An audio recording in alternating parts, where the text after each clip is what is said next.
Welcome to Washington Talk. I'm Young-Gyo Kim. In its 8th missile test of the year, North Korea claimed it fired a submarine-launched ballistic missile.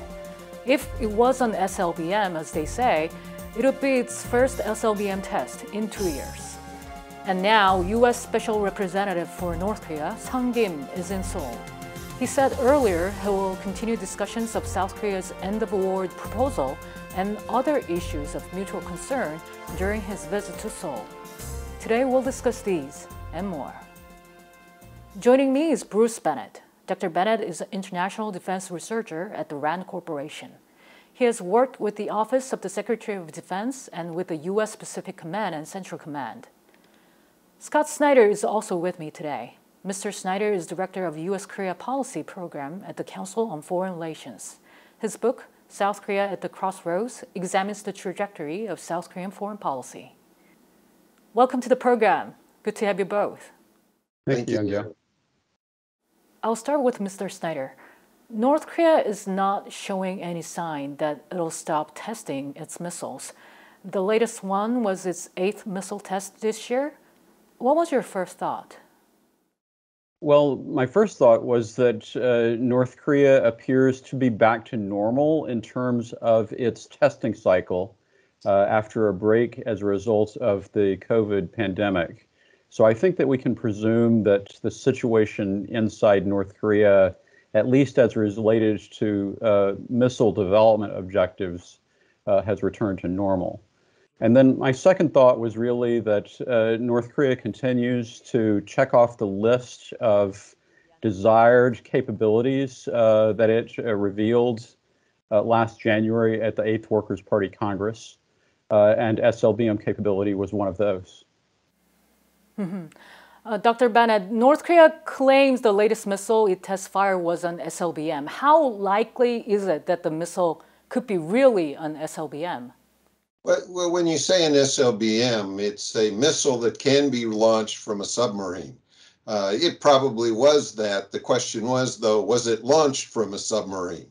That we don't know. If really, as Japan said, 2 missiles were launched, only one of them could have been launched from a submarine because the submarine that launches those missiles has only one tube. So we don't know whether the missile that worked was launched from a submarine or from an underwater platform. We just don't know at this stage. Right. Dr. Bennett, if we assume one of them was launched from submarine, how advanced do you think they are? Are North Koreans able to launch this kind of missile from submarines? Well, I think we have to remember that even with South Korea, the missile that South Korea launched from its submarine was a variant of its land-based missile, its Hyunmoo 2B. So they took the land-based missile and adapted it. This is starting to look like North Korea took its KN-23, its missile like the Russian Iskander, and adopted it for a submarine launch. We don't know for sure, but that's what it's looking like. That would not be at all illogical or potentially all that difficult to do once you've managed the process of learning how to eject a missile from a submarine and get it to light off and actually work. Is this really an advanced missile? Well, the Iskander's fairly advanced for in-theater types of actions. And certainly from a South Korean perspective, this is a troublesome missile. We have to remember, North Korea is trying to condition South Korea and the U.S.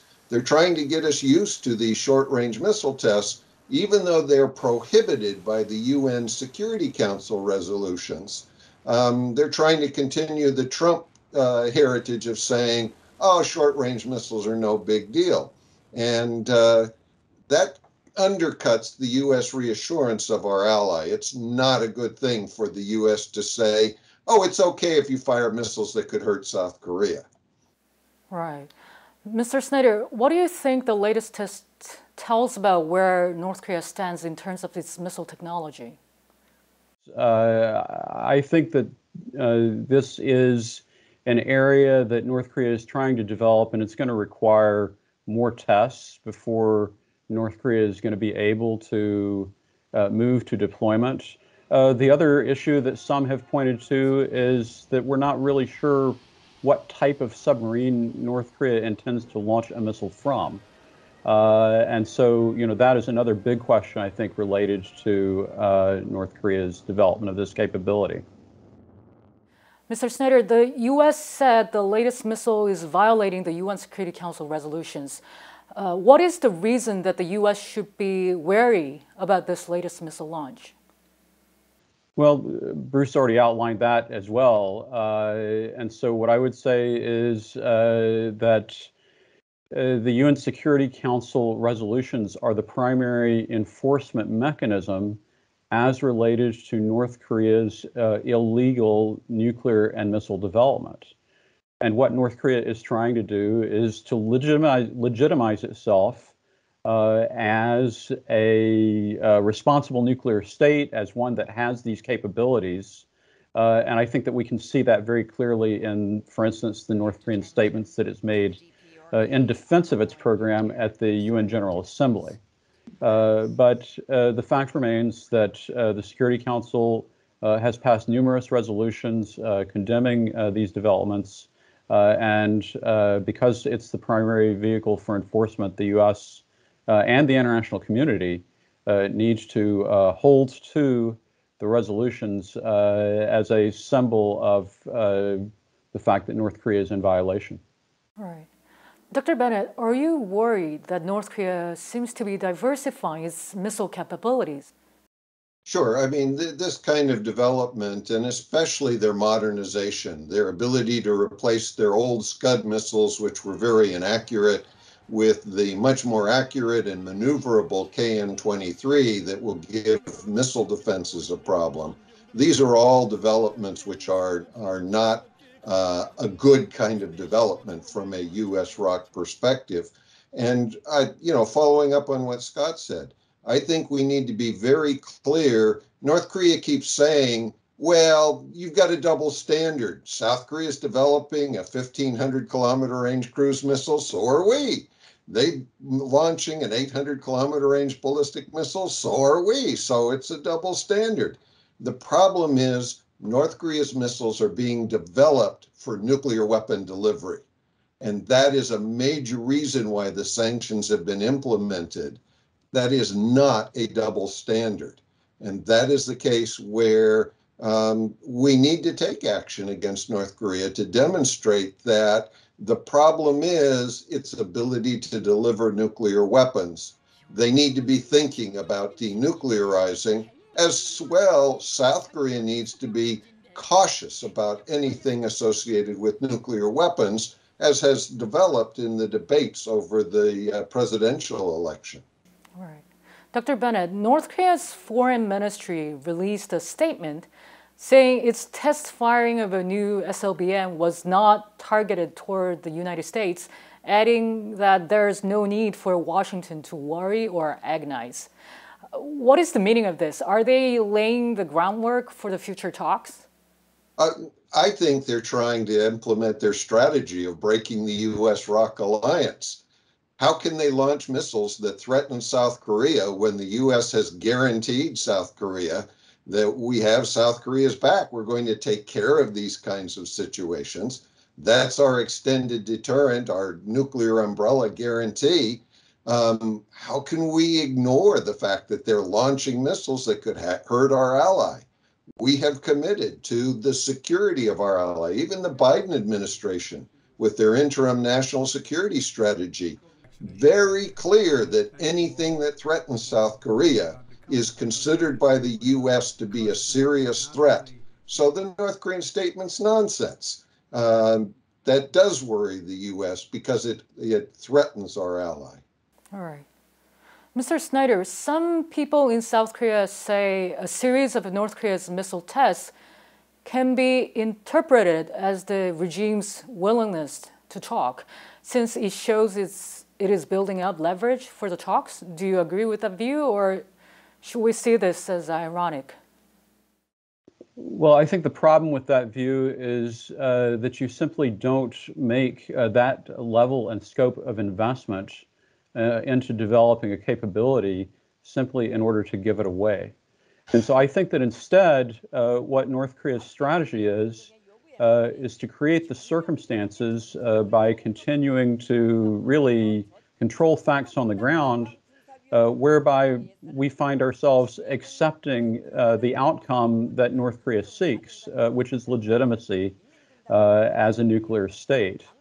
And so what they're really looking towards is diplomacy is not something that North Korea is necessarily trying to avoid, but they want diplomacy on their terms, namely diplomacy focused on recognition rather than diplomacy focused on denuclearization. All right. North Korea's latest missile tests came as South Korean officials continue to pitch the possibility of the end of the war declaration. South Korea's chief nuclear envoy, No Kyu-duk, visited Washington just right after Seo-hun, the South Korea's top national security advisor, visited Washington. Mr. Snyder, what did you think about this array of visits? Well, we certainly do see a flurry of high-level consultations, not only on the diplomatic side, but also on the intelligence side. I think that what is really hard to tell, and of course we know that the Moon administration is prioritizing reinvigoration of diplomacy. And so what's really hard to tell is whether the intensification of consultations is a result of a gap between the U.S. and South Korea that needs to be closely coordinated, or whether it is about the development of a more detailed diplomatic plan for engagement with North Korea. And really the key to that question lies with the North Koreans themselves, and the question of whether there are any indications that North Korea is willing to actually engage diplomatically on terms or by sending signals that North Korea is willing to do something that might justify a return to the negotiation process. Mm-hmm.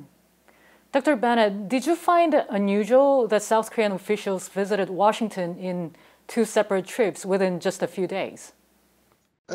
Kim Jong-un understands South Korean policy and politics. They understand that President Moon is very anxious to establish a legacy of peaceful coexistence, his hallmark program from the beginning of his administration. They've withheld the ability to do that and withheld it and withheld it. And now in the last few months of his presidency, they're dangling that possibility with diplomacy. I think we have to remember what North Korea has done with previous diplomacy. Look at the Panmunjom Agreement. How many of those provisions has North Korea really followed? Has it continued negotiating with the South on a regular basis? Has it provided for visits between North and South Korea as promised and committed to in the Basic Agreement of 1991? Has it fully implemented all previous agreements and declarations like the 1992 Denuclearization Declaration? The answer is no, North Korea has not. So negotiations with North Korea are not a solution. They lead to some kind of agreement, but North Korea wants that exactly as Scott said, on their terms to accomplish their objectives.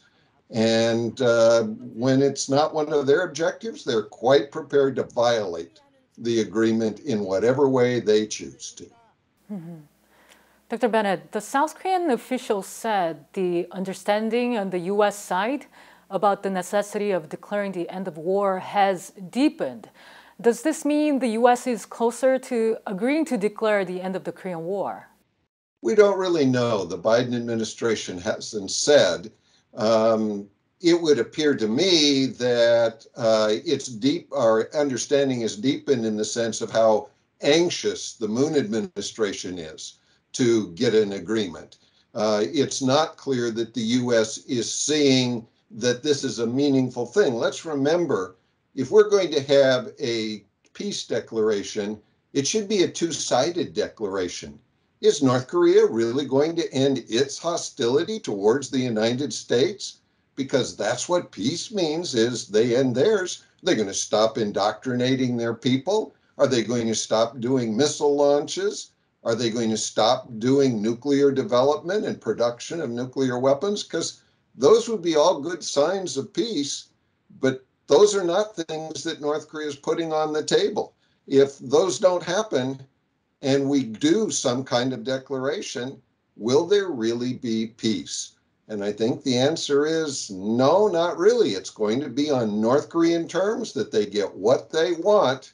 And that, I think, if the U.S. understanding is deepening in that regard, that doesn't mean we're closer to an agreement. All right. Mr. Snyder, what's your thought on this? Is the U.S. moving toward the end of the war declaration? Well, Bruce keeps on pointing to North Korea's credibility problem, and I think that it is pretty severe. And what we really need to see is greater efforts to draw out from North Korea an understanding of the mutuality and reciprocity that would be needed in order to forge a viable pathway. And yet, the Moon administration has really been focusing more on Washington, it appears. I think the reason for that is that South Korean public opinion has developed in such a way that the Moon administration actually needs a stamp of approval in the form of alliance buy-in in order for its own efforts toward North Korea to be credible. But what we really need to see more than anything else is evidence that North Korea is willing to take a step forward and offer something important.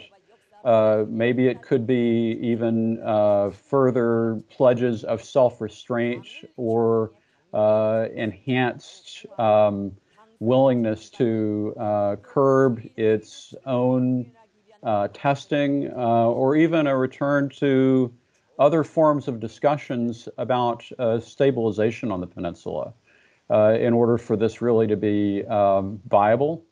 And we haven't seen that yet. It doesn't mean that something might not be going on under the surface, but I'm actually doubtful. Mr. Snyder, amid all this, Sung Kim is now visiting South Korea. He just had a meeting here in D.C. with South Korean officials.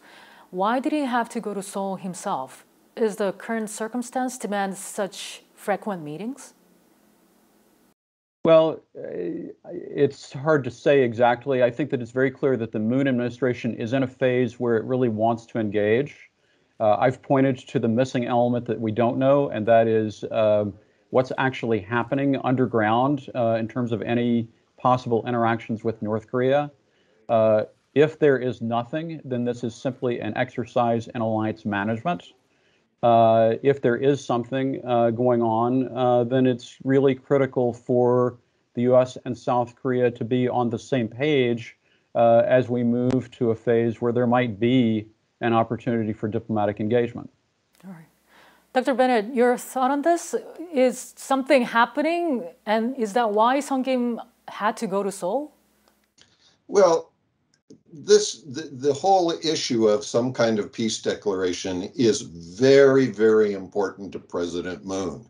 It may well be that Sung Kim needed to go to Seoul to talk to President Moon and to be able to explain to him the U.S. position and what it is that the U.S. needs in order for a meaningful agreement. The U.S. is going to want an agreement like Scott described, where there is reciprocity, there is something that makes it useful and important to both sides. And so far, I haven't heard anything official on what North Korea is prepared to do in terms of making peace a reality.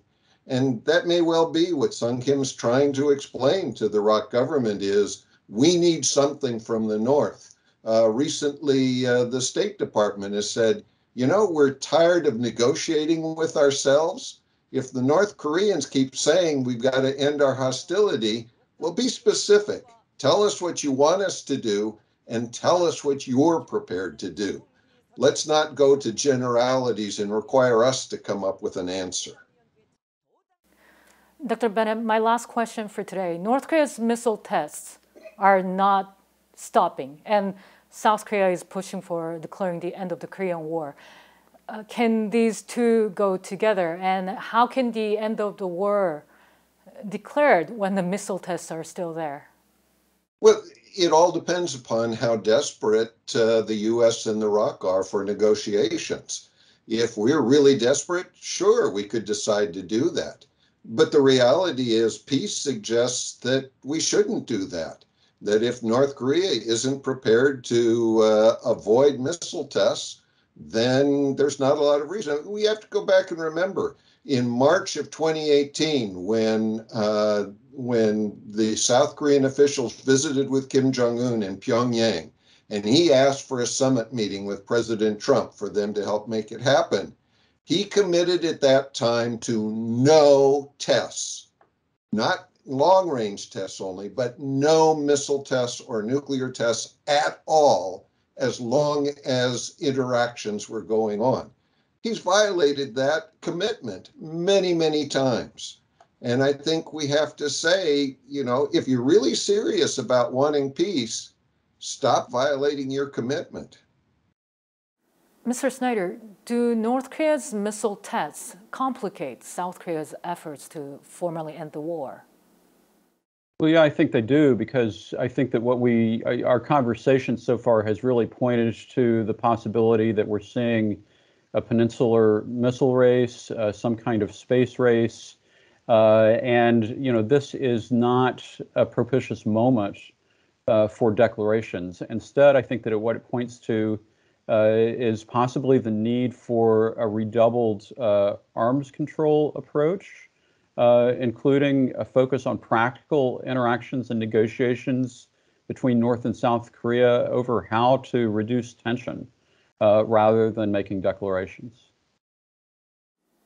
As the United States says, it remains open to dialogue with North Korea. Diplomats from both the U.S. and South Korea are moving briskly. Whether this will be surely directed toward the discussion of North Korea's denuclearization, we'll have to keep watching and find out. Dr. Bennett and Mr. Snyder, thank you so much for your time today. Thank you. And that does it for this week's Washington Talk from Voice of America. Please join us again next week for more analysis.